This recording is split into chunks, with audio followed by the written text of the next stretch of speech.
Friends, हमने पूर्व में Maski and Gujarra records, Devanam Priyadarshi, Kaurvaki, coronation, Ashoka invaded Kalinga, ये सारी चीजें हमने देखी थी। इसके बाद में हम आज अशोक का जो मौर्य साम्राज्य है उसके बारे में ही हम देख रहे हैं। और उसका पहले ही मैंने पूर्व में आपको बता दिया था, जो उसका कालखंड है वो 273 टू 298 है। इसके बाद में आता है सबसे पहले बुद्धिज्म रिलीजियन। क्या आता है? बुद्धिज्म रिलीजियन का मतलब होता है बौद्ध धर्म। तो अंडर द इन्फ्लुएंस ऑफ श्रमण निग्रोध एंड उपगुप्त, तो अशोक था वह किससे प्रभावित हुआ? श्रवण निग्रोध और उपगुप्त से। किससे? श्रवण निग्रोध और उपगुप्त से। Ashoka was initiated to Buddhism and adopted dhammaghosha instead bheri ghosha. यानी जो श्रवण निग्रोध और उपगुप्त के प्रभाव में आकर उसने धम्मघोष के स्थान भेरी घोष के स्थान पर उसने किस घोष की स्थापना कर दी? धम्मघोष की। भेरी घोष का मतलब होता है युद्ध में जाना, युद्ध के लिए तत्पर हो जाना, और धम्मघोष का मतलब होता है युद्ध से वो विमुख हो गया। विमुख इसलिए हुआ क्योंकि उसने कलिंग युद्ध के अंदर बहुत ही रक्तपात किया था, इसलिए उसको जो युद्ध से विरक्ति हो गई, उसने शस्त्र त्याग दिए और धर्म की ओर अग्रसर हुआ। उसको ही धम्मघोष कहते हैं। अकॉर्डिंग टू कल्हण्स राजतरंगिणी, यानी जो राजतरंगिणी जो लिखी गई थी पुस्तक, किसके द्वारा? कल्हण के द्वारा। Ashoka was a worshipper of Shiva, यानी अशोक शिव का भी उपासक था। बिफोर एडॉप्टिंग बुद्धिज्म, यानी बौद्ध धर्म अपनाने से पहले वो शिव का उपासक भी था। कौन था? अशोक। ये सारी चीजें बुद्धिज्म रिलीजियन यानी बौद्ध धर्म के अंतर्गत आती है। जब उसने बौद्ध धर्म को अपनाया था, बौद्ध धर्म में दीक्षित हो गया था, उसने बौद्ध धर्म की दीक्षा ले ली थी। इसके बाद में हमारा जो सेकंड पॉइंट आता है, अशोक बिल्ट 4 केव्स। अशोक ने 4 गुहाओं का निर्माण करवाया था। केव्स यानी गुफाएं भी होता है, तो उसने 4 गुहाओं का निर्माण करवाया था। कितनी? 4। जिसमें सबसे पहला आता है सुदामा, सेकंड चापर, थर्ड विश्व झोपड़ी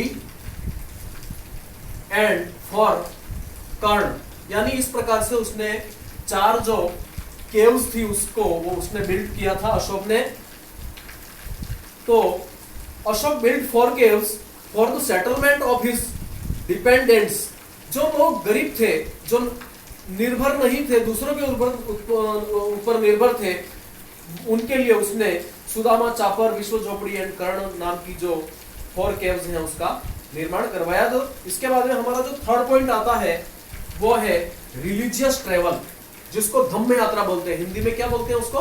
धम्म यात्रा। धम्म यात्रा यानी रिलीजियस ट्रेवल। उसने धार्मिक यात्राएं की। धार्मिक यात्राएं कब की उसने? जब वो युद्ध से विमुख हो गया था, शस्त्र त्याग की घोषणा कर दी थी, क्योंकि उसने कलिंग युद्ध के दौरान 1 लाख यानी 1 लाख लोगों को उसने क्या कर दिया था? कत्लेआम कर दिया था। इसलिए उसने रिलीजियस ट्रेवल शुरू की। He performed religious travel to Bodh Gaya. सबसे पहले उसने जो यात्रा की थी वो कहां पर की थी? बोध गया। In the 10th year of his coronation, यानी उसका जो राज्याभिषेक हुआ। कोरोनेशन का मतलब क्या होता है? ये कोरोनेशन है। कोरोनेशन का मतलब होता है राज्याभिषेक। राज्याभिषेक के 10वें वर्ष में, in the 10th year of his coronation, राज्याभिषेक के 10वें वर्ष में उसने कहां की यात्रा की? बोध गया। कहां की यात्रा की? बोध गया। इसके बाद में लुम्बिनी की यात्रा की उसने। इन द 20th यानी 20वें वर्ष में, उसके राज्याभिषेक के 20वें वर्ष के बाद में उसने किसकी यात्रा की? लुम्बिनी की, जो कि कहां पर है? कपिलवस्तु। लुम्बिनी कहां पर है? कपिलवस्तु के अंदर। तो he performed religious travel to Bodh Gaya in the 10th year of his coronation and to Lumbini, Kapilvastu in the 20th year of his coronation। और 20वें वर्ष के अंतर्गत अपने राज्याभिषेक के 20वें वर्ष के बाद में वो कहां गया? लुम्बिनी, कपिलवस्तु की धम्म यात्राएं की, धर्म की यात्राएं की उसने। इसके बाद में हमारा जो चौथा पॉइंट आता है रूमदेई रिकॉर्ड्स, यानी रूमदेई का अभिलेख। इसको क्या बोलेंगे? रूमदेई का अभिलेख। क्या बोलेंगे? रूमदेई का अभिलेख। रिड्यूस टू टैक्स, उसने इस रूमदेई के अभिलेख से हमें यह पता चलता है कि उसने कर को क्या किया था? कम किया था। फ्रॉम 1/6 to 1/8, यानी 1/6 से उसने कम करके 1/8 कर दिया था। क्या कर दिया था उसने? टैक्स को कम किया था। किसने? अशोक ने। यह है रूमदेई का अभिलेख। It's known from Rummindei records that Ashoka had reduced to rate of tax, यानी कर को कम किया था। इसके बाद में हमारा जो लास्ट पॉइंट आता है धम्म, और धम्म का मतलब होता है Ashok established for the moral development of Mankind, यानी अशोक ने मनुष्य की नैतिक उन्नति करने के लिए जिन आदर्शों का प्रतिपादन किया, अशोक ने मनुष्य की नैतिक उन्नति के लिए जिन आदर्शों का प्रतिपादन किया उसे धम्म कहा गया। क्या कहा गया है? धम्म। क्या कहा गया? Dhamma. They were called dhamma. Definition of Ashoka's dhamma, यानी अशोक के धम्म के अनुसार, परिभाषा के अनुसार, has been given in the 2nd and 7th rock edicts। दूसरे और 7वें स्तंभ लेख के अंतर्गत यह लिखा गया है, अकॉर्डिंग टू हिम, शनिंग यानी निवृत्ति, ऑल द इविल्स यानी सारी बुराइयों से निवृत्त होना,